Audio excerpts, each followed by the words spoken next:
J'ai dupé ma femme infidèle, bientôt ex-femme, en lui faisant croire que je la trompais, puis je lui ai fait un ghosting nucléaire shinobi et je lui ai remis les papiers du divorce le jour de Noël. J'espère que vous avez du temps et un encas, car ça va être super long. Conformément aux règles, tous les noms ont été modifiés ici. Bon, voici l'histoire, ma future ex-femme était ma petite amie au lycée. Nous avons commencé à sortir ensemble en 1992, quand nous avions tous les deux 17 ans. Nous avons maintenant tous les deux 45 ans et nous sommes ensemble depuis. C'est la seule femme avec qui j'ai été dans toute ma vie. Nous nous sommes mariés 5 ans plus tard, à 22 ans, juste après l'université. 1 an plus tard, nous avons eu notre premier de 2 enfants, tous deux des garçons, maintenant âgés de 22 et 17 ans. 23 ans que je lui ai donné. Je lui ai construit une maison. J'ai travaillé comme un forcené pour lui donner la vie qu'elle voulait. Bien sûr, nous avons eu des moments difficiles, mais quel mariage n'en a pas? Même dans les pires moments, nous avons trouvé le moyen de nous en sortir et de nous améliorer, ce qui a rendu la découverte de son infidélité d'autant plus choquante.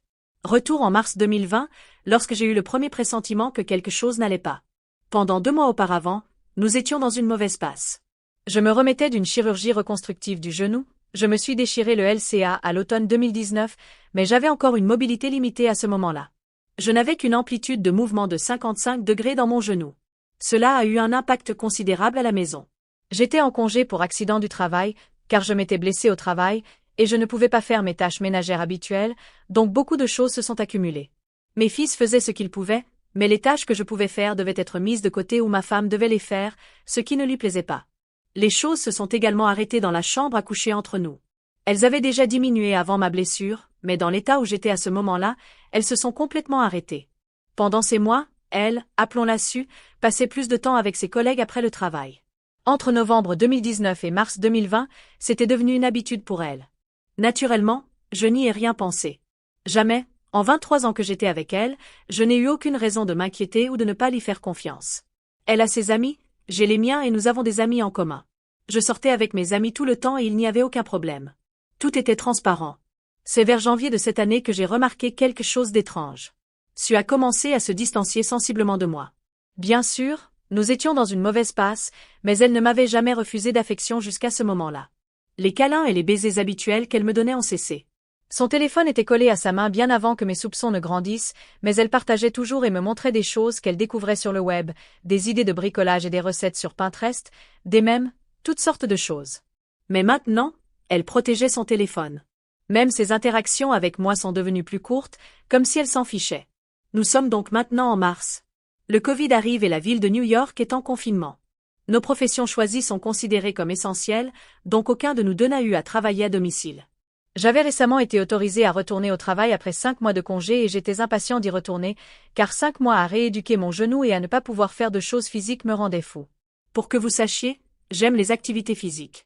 Je suis un fervent pratiquant d'arts martiaux et je suis normalement au gymnase 4 jours par semaine, en plus de tous les projets de maison que je faisais. 1 ou 2 semaines après le confinement, ma future ex-femme m'informe qu'elle va devoir commencer à faire des heures supplémentaires. Encore une fois, je n'y ai rien pensé à cause de son domaine. Bien sûr, j'ai supposé que ce serait tous les 2 jours, mais non. C'était tous les jours, et pas seulement 1 ou 2 heures. Elle rentrait à la maison 3 heures ou plus tard et allait directement sous la douche, passer un peu de temps avec moi, un peu de temps avec son fils de 17 ans, celui de 22 ans vit avec sa petite amie de l'autre côté de la ville, et ensuite allait se coucher. Au fur et à mesure que je pouvais mieux m'appuyer sur mon genou, nous avons recommencé à être intimes, mais comme vous pouvez probablement le deviner, elle n'était ni mentalement ni émotionnellement présente, ce que j'ai vite remarqué. Donc, en avril, l'image a commencé à devenir plus claire pour moi. Tous les signes pointaient vers l'idée qu'elle avait une liaison. C'est alors que j'ai décidé que je devais trouver des réponses. J'ai donc cherché sur Internet des choses que je devrais rechercher, des signes d'infidélité chez le partenaire. Et bien sûr, elle remplissait presque toutes les conditions d'un tel comportement. Ma recherche s'est donc poursuivie sur la façon de trouver des preuves. J'ai commencé par ses médias sociaux, en regardant ses publications Facebook des mois précédents. C'était pratiquement la routine habituelle, des photos de nous et de ses enfants, des photos avec elle et ses amis, et plus de quelques photos de ses soirées avec des collègues. Sur ces photos, il y avait un mélange de ses amis les plus proches du travail et de quelques personnes que je n'avais jamais rencontrées de son travail. Mais je vois une chose récurrente sur plusieurs de ces photos, un gars. Sur chaque photo où il apparaît, il est maladroitement près d'elle. Son bras est autour de son épaule ou sa main dans le bas de son dos, trop près pour un gars que je n'avais jamais rencontré personnellement. Inutile de dire que cela m'a laissé un mauvais goût dans la bouche. Mais ce n'était pas le pire. Non, non, non. Le pire était le fait que, apparemment, ce type est son ami sur Facebook et la suit sur Instagram. Je suis donc allé chercher son compte Facebook et, bien sûr, je suis bloqué. Pourquoi diable suis-je bloqué pour voir le compte Facebook de ce type, mais il est son ami sur Facebook? Oui, je suis maintenant en mode détective Batman. À ce stade, je n'essayais même pas de le nier. Je savais qu'elle me trompait avec ce type. Ma mission était de savoir depuis combien de temps. Et, au cours des mois d'avril et mai, c'est ce que j'ai fait. Vous savez, je n'avais jamais réalisé la quantité d'informations que vous pouvez obtenir à partir des enregistrements téléphoniques, des SMS et des emails jusqu'à présent. Nous avons un forfait de téléphonie cellulaire familiale et j'ai pu obtenir pas mal de données. L'historique des données de ma future ex-femme était révélateur. Les 2 numéros les plus fréquents avec lesquels elle avait interagi d'octobre 2019 à avril 2020 étaient le mien et un numéro que je n'avais jamais vu auparavant. Devinez à qui était le numéro. Une rapide vérification sur Google et j'ai confirmé que c'était le type sur les photos qui m'avait bloqué sur Facebook. Nous l'appellerons Poss, parce que c'est ce qu'il est. Encore une fois, l'image devient encore plus claire à ce stade, mais beaucoup de ses messages et SMS étaient décousus, ce qui signifiait qu'elle en supprimait beaucoup. Je savais qu'elle me trompait avec ce type, mais il n'y avait rien dans les données qui puissent servir de preuve définitive. J'avais besoin de plus de preuves. À ce stade, je raconte à mon meilleur ami, Oz, ce que j'ai trouvé. Il m'a demandé, l'as-tu confronté à ce que tu as? Et j'ai dit non parce que je sentais que ce n'était pas suffisant. C'est alors qu'il m'a parlé d'une application que je pouvais télécharger, apparemment, espionner ses communications en temps réel. Je ne donnerai pas le nom, car je ne connais pas les règles à ce sujet ici. Je l'ai installé, j'ai synchronisé mon forfait de données et j'ai attendu. Quelques jours après l'avoir fait, je l'ai enfin vu, une chaîne de SMS entre les deux parlant du bon temps qu'ils avaient passé la nuit précédente et faisant des plans pour le refaire ce week-end. Boum! Un coup de poing dans l'estomac. Dire que j'étais complètement dévasté serait un euphémisme. Je suppose que ce moment compte comme mon jour J. Et pendant les 2 jours suivants, j'étais anéanti. Je me suis activement distancié d'elle ces 2 jours immédiatement après le jour J, donc elle était visiblement choquée. Elle a essayé de me réconforter et de me demander ce qui n'allait pas, mais je l'ignorais et quittais sa présence. Je ne pouvais même pas la regarder. Cette femme, à qui j'ai donné 23 ans de ma vie, à qui j'ai donné tout ce que je pouvais et plus en tant que mari. Et elle est sortie de notre mariage pour un type à peine 5 ans plus âgé que notre fils aîné. Le 3e jour, je n'étais même plus triste, j'étais en colère. J'ai contacté Oz pour lui faire savoir que mes soupçons étaient confirmés et il m'a demandé « L'as-tu déjà confronté ?» Ma réponse a été non, et je lui ai dit que je voulais me venger. Je ne voulais pas seulement divorcer d'elle, je voulais la détruire. Je voulais laisser sa vie en ruine et la ruiner complètement. Cela allait prendre du temps, et j'ai conçu un plan. Dans mes lectures et mes recherches sur l'infidélité, j'avais vu une citation qui m'a marqué qui disait « L'ennemi de l'infidélité est l'imprévisibilité », ou quelque chose comme ça. Ce serait la base de mon plan. J'allais lui rendre la vie impossible pendant que je planifiais secrètement ma stratégie de sortie. Nous sommes donc maintenant début juin, et j'ai toujours l'application installée. Presque tous les soirs, je recueille autant de données que possible, en regardant ces messages aller et retour. Ils parlent comme s'ils étaient dans une relation à part entière. Sexting, mots doux romantiques, nu, tout le foutu paquet. À ce stade, j'avais cessé de regarder. Je recueillais simplement des informations et les cataloguais sur mon serveur FTP privé. Pendant ce temps, j'ai commencé à faire des choses hors de l'ordinaire. J'ai commencé à sortir à des heures étranges. J'ai commencé à rentrer à la maison encore plus tard qu'elle. En sa présence, je suis sur mon téléphone beaucoup plus que d'habitude, et quand elle me demande « Qu'est-ce que tu fais ?», je dis simplement « Des trucs », et je range mon téléphone. J'ai également modifié mes informations de connexion surtout pour qu'elle ne puisse accéder à rien de ce qui m'appartient. Notez que pendant tout notre mariage, nous ne nous sommes jamais rien cachés l'un à l'autre. Mais juste au moment, je suppose, elle a commencé sa liaison, elle a changé son mot de passe sur Facebook, ainsi que sur son téléphone, en disant qu'elle devait le faire à cause des violations de sécurité au cours des derniers mois. Oui, vraiment? Belle couverture pour cacher ta liaison à ton mari. Quoi qu'il en soit, j'ai inclus Oz dans mon plan, et j'ai également raconté à ma sœur aînée, et unique, et à 2 de mes amis les plus proches ce qui se passait. Ce sont des gens en qui j'ai une confiance implicite. Je leur ai fait jurer de garder le secret. Pour que vous sachiez, Oz et moi sommes amis depuis que nous sommes enfants. Les 2 autres de nos amis, Joy et Nina, nous les connaissons depuis le lycée. Gardez Nina à l'esprit, elle entre en jeu plus tard. Juillet arrive et ma future ex-femme est en mode paranoïa totale. Elle m'envoie des SMS et m'appelle beaucoup plus fréquemment maintenant, me demandant « Seras-tu à la maison quand j'arriverai? Quand vas-tu rentrer ?» Pendant qu'elle est à la maison et que je ne le suis pas, qu'est-ce que tu fais? Et tout ça. Je peux voir que la graine plantée dans sa tête le mois précédent commence à germer, en particulier dans sa communication avec Poss. Elle lui confie ses doutes et sa confusion, lui disant que je deviens froid et distant. L'audace de cette femme. Au milieu de ses interactions avec Poss, elle suggère qu'il devrait peut-être arrêter de se voir chez nous parce qu'elle n'a aucune idée si je pourrais me pointer, confirmant que oui, elle a fait venir cet idiot chez moi. Merci, Sue. Poss lui a demandé dans cette communication spécifique si elle était préoccupée par le fait que je puisse la tromper, ce qui l'a en fait mise en colère. Je ne peux même pas commencer à décrire le niveau de joie et le nombre de rires que j'ai eu en lisant cet échange, ma femme infidèle discutant avec son amant pour savoir si elle est en colère parce que son mari pourrait la tromper. Oh, à l'irony. Maintenant, gardez à l'esprit que je ne couche avec personne. Quand je sors, je suis généralement chez Oz ou Joey, à prendre un verre, à regarder des combats et à passer du temps avec mes amis, ou chez ma sœur aînée, à traîner avec elle et mon beau-frère, qui est comme un frère aîné pour moi.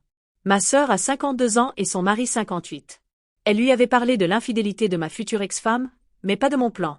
Je ne pouvais pas prendre le risque, car il est un peu bavard. Bon, avançons rapidement jusqu'en octobre.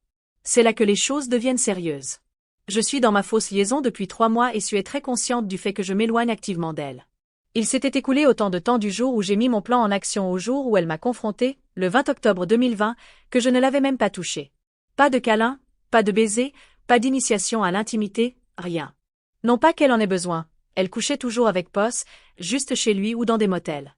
Alors, ce soir-là, elle m'appelle au travail, ce qui n'était pas rare avant que tout cela ne commence, mais ce n'était certainement pas arrivé depuis longtemps, et me demande de rentrer directement à la maison après le travail, en disant qu'elle avait quelque chose d'important à me dire. Je ne vais pas vous mentir, j'ai vraiment cru qu'elle allait avouer son infidélité. Mais elle, bien sûr, ne l'a pas fait. Au lieu de cela, j'arrive à la maison et elle me demande « Étais-tu malheureuse avec elle ?» L'audace. Elle mentionne le fait que je passe trop de temps loin de la maison, que je ne lui montre plus d'affection et que notre vie sexuelle est complètement morte. Elle me dit qu'elle craint que je la repousse parce que j'étais rancunier de la façon dont elle m'a traité pendant les mois où je rééduquais mon genou. Et puis est venu le coup de grâce, elle m'a demandé si je la trompais. Les amis, je suis tombée par terre en riant hystériquement. Et quand je dis hystériquement, je veux dire hystériquement comme le Joker avec du gaz hilarant. En surface, il lui a semblé, je suppose, que je riais de l'idée d'être infidèle, mais, bien sûr, je riais en fait de l'ironie pure de ce qui se passait sous mes yeux. Je pleure, je frappe le sol dans une hystérie complète pendant 2 minutes avant de me ressaisir suffisamment pour répondre. Je m'assois et la regarde dans les yeux pour la première fois depuis des mois, en secouant la tête, mais je ne lui ai pas donné de réponse. Je me lève, je me dépoussière, je lui fais un bisou sur la tête et je me prépare pour la soirée. Plus tard dans la nuit, alors que je suis dans mon bureau à domicile, je décide, vous savez quoi? Étant donné la brièveté de ce qui vient de se passer, je voulais voir ce qu'elle lui disait. J'ouvre donc l'application et, bien sûr, il s'envoie des SMS en temps réel. Elle dit à Poss, je sais qu'il me trompe. Je lui ai demandé ce soir et il a littéralement ri au nez. Il est tombé par terre et a ri pendant environ 5 minutes. Ce n'était pas 5 minutes, évidemment. Il ne se soucie même plus de ce que je ressens. Je ne sais pas comment ni pourquoi, mais il est parti. Je sais que je l'ai perdu. C'est le karma, je le sais. Le sourire que j'avais sur le visage en lisant ça devait ressembler au chat du Cheshire. Elle s'effondrait.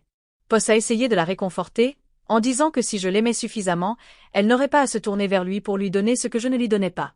Mais le ton de ses réponses m'a dit qu'il avait des doutes. Maintenant, elle a eu l'audace de sortir de notre mariage parce que je n'ai pas pu remplir mon rôle de mari à cause d'une blessure légitime et a poursuivi la liaison pendant, à ce moment-là, près d'une année entière. Mais l'idée de me perdre au profit d'une autre femme a suffi à la faire douter? Quelle faible! Maintenant, pendant tout ce temps, je menais également à bien la deuxième partie de mon plan de vengeance, mettre toutes mes affaires en ordre, financièrement. En septembre, j'avais rencontré un avocat spécialisé en droit de la famille pour lancer les papiers du divorce. Avec la montagne de preuves que j'avais accumulées jusqu'à ce moment-là, New York est un état de faute en matière de divorce, et la quantité écrasante de preuves que j'avais rassemblées montrant l'infidélité dessus ont pratiquement solidifié le fait que je pouvais la clouer au foutu mur dans une affaire de divorce. Mon avocat m'a conseillé de mettre toutes mes finances en ordre en prévision de toute division des biens qui pourraient survenir à la suite de cela.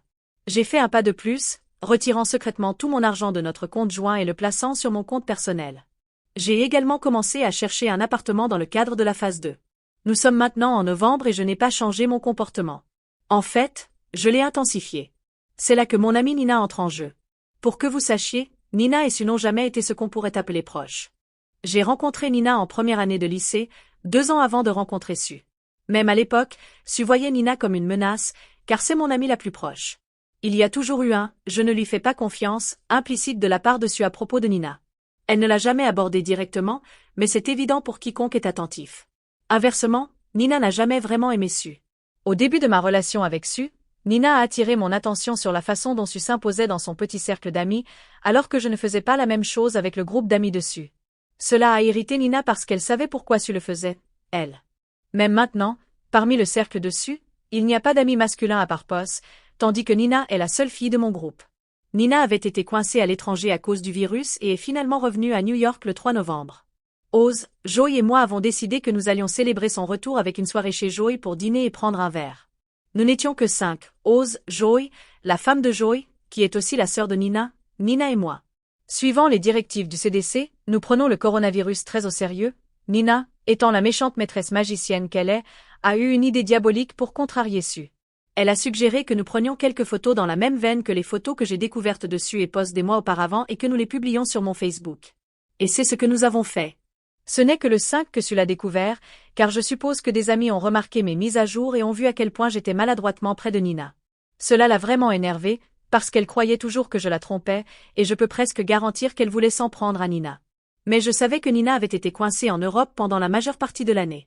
Pourtant, cela ne l'a pas empêchée d'essayer de me réprimander ce soir-là pour avoir été si, comme elle l'a dit, tactile, sur les photos. J'ai vu cela comme une occasion en or de porter le premier coup pour mon coup de grâce. J'ai dit, et alors? Qu'en est-il de tes photos et de celles de Poz de l'année dernière?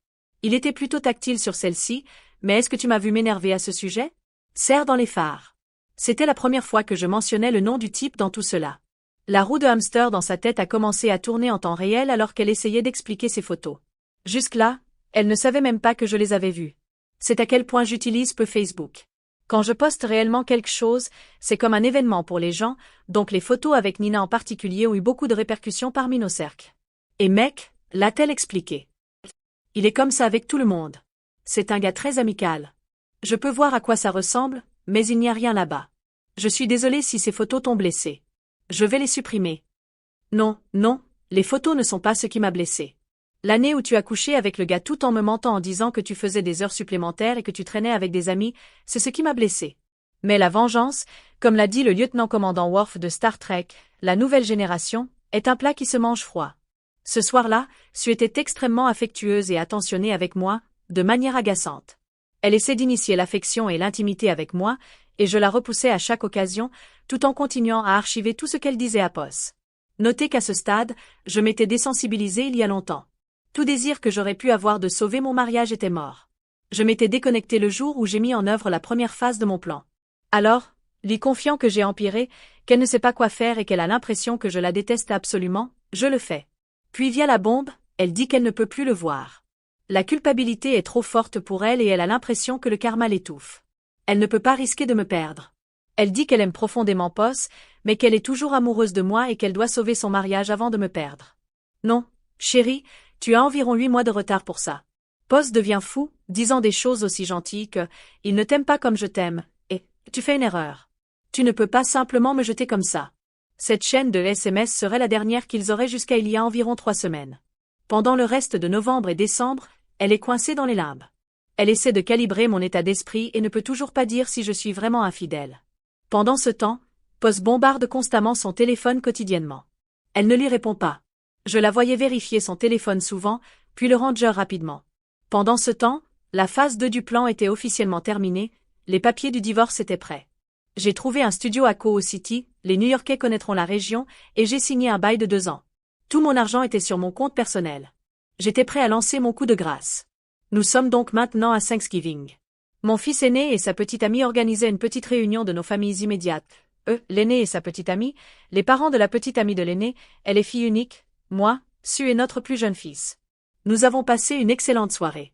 La petite amie de mon fils aîné étudie pour devenir chef et elle a fait toute la cuisine elle-même. La fille cuisine incroyablement bien, laissez-moi vous dire. Comme je devais maintenir les apparences que rien n'allait mal entre Sue et moi, j'ai initié l'affection avec elle plusieurs fois ce soir-là, des baisers sur la joue, des petits câlins mignons, enroulant mes bras autour d'elle par derrière. Les gestes ne sont pas passés inaperçus pour elle, car elle s'est délectée d'eux. Notez que c'était la première fois que je touchais cette femme depuis que je lui avais fait un bisou sur la tête la nuit où elle m'a confrontée en octobre, donc environ 2 mois. Je ne vais pas vous mentir, j'ai été dégoûtée de le faire, mais je devais le faire. Je ne pouvais pas risquer le plan, et me distancier d'elle devant mes fils, la petite amie de mon fils aîné et ses parents déclencheraient des alarmes. Alors, mon plus jeune fils décide qu'il veut rester avec son frère aîné pour la nuit, Alors Sue et moi rentrons à la maison. Sur le chemin du retour, elle me remercie d'avoir été si gentille avec elle et dit « Je ne sais pas par quoi tu passes, chérie, mais je suis là pour toi. » J'ai dû retenir le rire maniaque à nouveau et j'ai répondu en disant « Je sais. J'ai juste besoin de temps. » Alors, pour la première fois, réellement, depuis le printemps, nous avons fait l'amour ce soir-là. Je me suis dit « Au diable. Avec ce que je suis sur le point de faire, je pourrais aussi bien avoir un peu d'action avant de l'effacer de mon existence. » Je n'entrerai pas dans les détails, mais je ne faisais pas l'amour. Quand j'ai eu fini, elle était un morceau de viande allongé là essayant de comprendre la direction du camion qui l'avait heurté. Pas de câlin ni rien après. Je me suis juste levée, j'ai pris une douche et je suis allée dormir dans mon bureau à domicile. À sa grande confusion, cependant, j'ai utilisé un préservatif. La première fois en 2 décennies que je l'ai fait. Elle était définitivement perplexe, mais n'a pas posé de questions. Bien sûr que je n'allais pas avoir de rapport sexuel non protégé avec elle, sachant qu'elle le faisait avec Poss pendant des mois à ce moment-là. Je me réveille le lendemain et je vérifie ma pratique application d'espionnage, et pour la première fois depuis des semaines, elle a répondu à Poss. Le gars a écrit tout un roman. Il lui a avoué son amour, lui a dit qu'elle perdait son temps à essayer de raviver une flamme en moi qui était morte, qu'elle avait été dans une prison avec moi pendant 23 ans et qu'elle méritait de connaître l'amour et l'affection d'un homme qui l'appréciait. Notez que ce type a 27 foutus ans, 5 ans de plus que notre fils aîné, et il est si amoureux d'une mère de 2 enfants mariés de 45 ans. Quel idiot de première catégorie et de grande classe. Elle a choisi de ruiner notre mariage et de détruire le foyer que nous avions construit pour ce type. Un joli garçon avec un côté doux. Elle a répondu en disant pratiquement la même chose qu'elle avait dite la dernière fois qu'ils avaient parlé, qu'elle l'aimait et qu'elle avait apprécié le temps qu'ils avaient passé ensemble, mais qu'elle ne pouvait pas me perdre. Je suis toujours l'amour de sa vie, mais elle aura toujours une place pour lui dans son cœur. Qu'ils peuvent toujours être amis s'il le veut, mais que la relation physique entre eux est terminée. Il l'a supplié de le voir une dernière fois cette semaine-là, et oui, vous l'avez deviné, elle a dit oui. Une fois de plus pour la route, n'est-ce pas? Qui suis-je pour dire quoi que ce soit? C'est ce que je lui ai fait la nuit précédente. Bien sûr, j'ai ajouté tout cela au dossier que j'avais compilé. Le 4 décembre est le jour où la phase 3, la phase finale de l'opération Ghost Shinobi, a commencé. Les papiers du divorce étaient en main. Mon nouveau lieu de résidence était prêt. Je devais maintenant commencer à sortir mes affaires de la maison petit à petit. Mais d'abord, je devais annoncer la nouvelle à mes fils. J'ai appelé mon fils aîné à la maison ce vendredi soir, je les ai fait me rejoindre dans mon bureau à domicile et je leur ai tout mis sur la table, pas les détails spécifiques, mais que leur mère me trompait depuis plus d'1 an et que j'allais demander le divorce bientôt. Mon fils de 17 ans était particulièrement choqué par cela parce qu'il avait lui-même récemment connu sa première expérience d'infidélité. Oui, sa première petite amie l'avait trompé seulement 4 mois plus tôt. Voir son cœur se briser une deuxième fois à l'idée que sa propre mère soit capable de me faire ça l'a durement frappé. Mon fils aîné l'a beaucoup mieux pris et a suggéré d'emmener son frère vivre avec lui jusqu'à ce que cela passe, ce que j'ai accepté. Nous avons emballé quelques-unes de ses affaires et il m'a demandé « Est-ce que je vais aller bien ?» Je lui ai dit « Oui, fiston. Je vais aller bien. Et toi aussi. Nous allons aller bien, je te le promets. » Et puis ils sont partis. La partie la plus difficile était terminée et il était maintenant temps d'assembler les bombes nucléaires. Au cours des semaines suivantes, jour après jour, Oz m'aidait à sortir certaines de mes affaires les plus délicates de la maison. Je lui ai donné une liste de toutes les choses qu'il devait prendre pendant que Sue et moi étions au travail et je lui ai laissé la clé de rechange. C'était toutes les choses que Sue ne remarquerait pas manquer à moins que vous ne lui disiez qu'elle n'était pas là. J'ai également acheté un nouveau téléphone et un nouveau numéro de téléphone, et j'ai dit à tous ceux qui avaient besoin de le savoir, Oz, Joey, Nina, mes fils, ma sœur aînée et ma mère, mes nouvelles coordonnées. Pendant ce temps, je maintiens la ruse avec Sue, qui ne se doute de rien, en lui donnant de petits signes d'affection juste pour la maintenir à l'écart pendant qu'elle est toujours en contact avec Poss. Pas dans la mesure où il l'était auparavant, mais il se passe encore quelque chose d'émotionnel. Le brouillard est faible, mais il est toujours là. Pendant ce temps, je compile tout, et je veux dire tout. Chaque bit de données que j'ai archivé depuis que j'ai commencé le plan, enregistrement d'appels, SMS, photos, emails, tout, et j'ai commencé à faire des copies papier. Les amis, j'ai dû dépenser plus de 1 500 $ en fourniture chez Staples, encre d'imprimante, papier, classeur, tout. Et j'ai tout catalogué dans l'ordre, du début de la liaison jusqu'au dernier bit il y a 2 semaines, le 16 décembre, dans les classeurs, 14 d'entre eux. J'ai ensuite placé chacun d'eux dans une boîte et les ai emballés comme des cadeaux, les adressant à diverses personnes. Ma mère, mon père est décédé il y a 7 ans, ses parents, ses 2 sœurs, son frère, son service des ressources humaines. Ai-je oublié de mentionner que Poss travaille pour la même entreprise et qu'il existe une règle expresse contre les relations entre bureaux en raison de la nature de ce qu'elle fait? Plusieurs de ses amis, Poss et les parents de Poss. J'ai apporté tout cela au bureau de poste et je l'ai expédié le 16 décembre, avec une date de livraison estimée entre le 22 et le 24 décembre. Parfait. Nous sommes donc maintenant à la veille de Noël. Sue rentre à la maison à son heure habituelle. Je n'ai aucune idée si elle avait vu POS. J'ai arrêté de la suivre sur l'application le 18. Je pensais que j'en avais déjà tiré tout le jus dont j'avais besoin.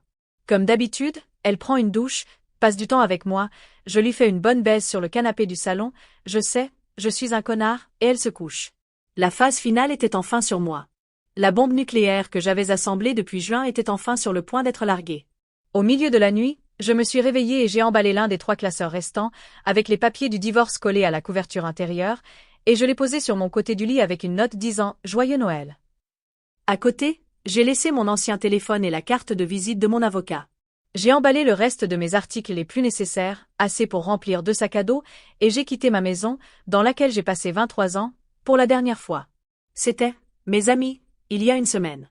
Pour Sue, je suis complètement hors réseau. Disparu. Fantôme.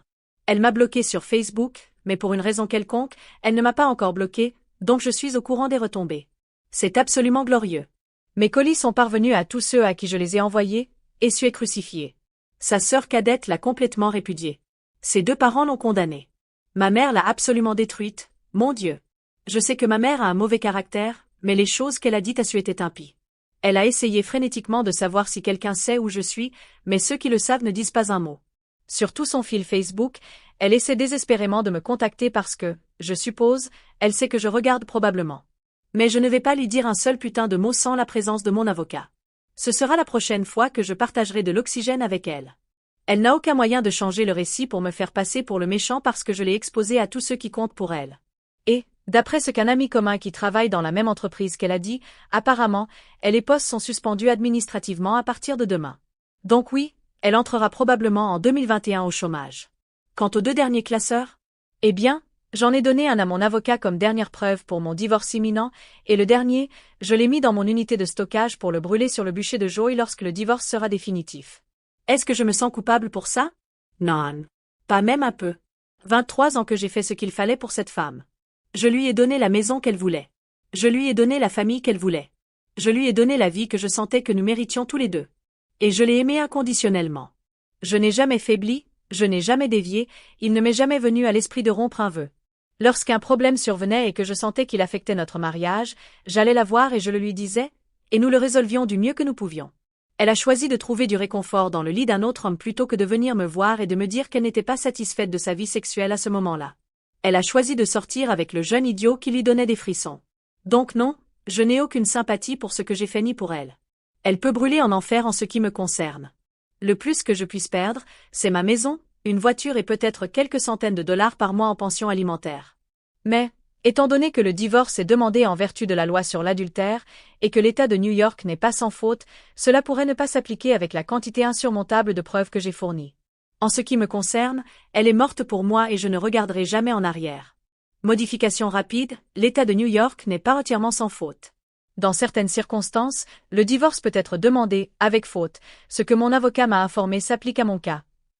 Je rencontrerai ma future ex-femme et son avocat demain. Je suppose que je ferai une mise à jour ici. Deuxième modification, pour le type sur YouTube et dans mes messages privés qui dit que j'ai été trompé pendant plus d'1 an et que toutes mes preuves ne seront pas admissibles au tribunal, affirmant qu'il est un enquêteur privé à la retraite avec 20 ans d'expérience, il peut aller se faire foutre. J'ai eu une brève discussion à ce sujet avec mon avocat plus tôt dans la journée, 5 janvier 21, et tout ce qui est fourni, à part les enregistrements d'appels téléphoniques, est valable. Trouve quelque chose de mieux à faire de ton temps que de me harceler, mon pote. Mise à jour 1.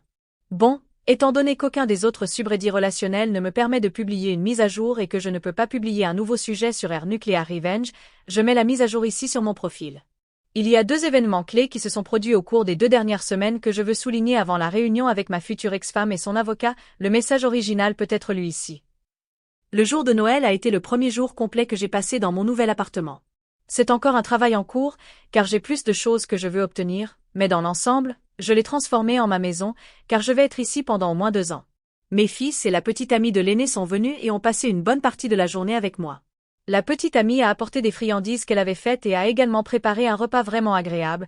J'ai pu m'asseoir et parler avec mes fils d'une manière que je n'avais pas faite depuis longtemps, et c'était agréable. Ma sœur aînée est également venue avec plus de friandises et a passé du temps avec nous. De plus, C'était la première fois qu'elle voyait ses neveux depuis près d'1 an. Les avoir tous autour de moi m'a fait beaucoup de bien. Si j'avais été seule, je pense que je me serais saoulée jusqu'à l'inconscience. Tout le monde est parti vers 20h et j'ai décidé que je voulais aller passer du temps avec Joe et sa femme, Claudia. J'ai passé quelques heures avec eux, j'ai pris quelques verres, puis je suis rentrée chez moi. Le prochain grand événement s'est produit la semaine dernière, 29 décembre 20. Vers midi, je reçois un SMS de Nina me demandant si j'étais occupée ce soir-là. Je ne l'étais pas, bien sûr, alors nous avons convenu de nous rencontrer après qu'elle ait quitté le travail. Elle se présente et nous allons dîner près de l'endroit où je travaille, ici à New York. Nous dînons à l'intérieur avec une capacité de 25%, merci au coronavirus, mais dans l'ensemble, ce n'est pas un problème pour obtenir des sièges parce que beaucoup d'entre nous choisissent de ne pas dîner autant ces jours-ci. Quoi qu'il en soit, après nous être assis et avoir commandé notre nourriture, Nina met pratiquement toutes ses cartes sur la table. Et, honnêtement, je savais que cela allait arriver. Elle a essentiellement avoué qu'elle m'aimait bien depuis que nous étions adolescents, mais qu'elle n'a jamais eu l'occasion de me le dire, car Sue s'est jetée sur moi et m'a attrapée avant qu'elle ne puisse le faire. Pour que vous sachiez, je connais Nina depuis 2 ans de plus que Sue, comme je l'ai mentionné. Elle a été le 4e point de mon cercle social de moi-même, Oz et Joey. Nous étions les parias sociaux au lycée, les enfants raves qui ne s'intégraient à aucune des cliques de l'époque. Nina avait un problème de poids et était diabétique. C'était une fille gothique corpulente qui était super cool, mais aucun gars ne la regarderait à 2 fois. Mais nous avons toujours eu une alchimie. De nos jours, Nina est entraîneuse personnelle et instructrice de yoga.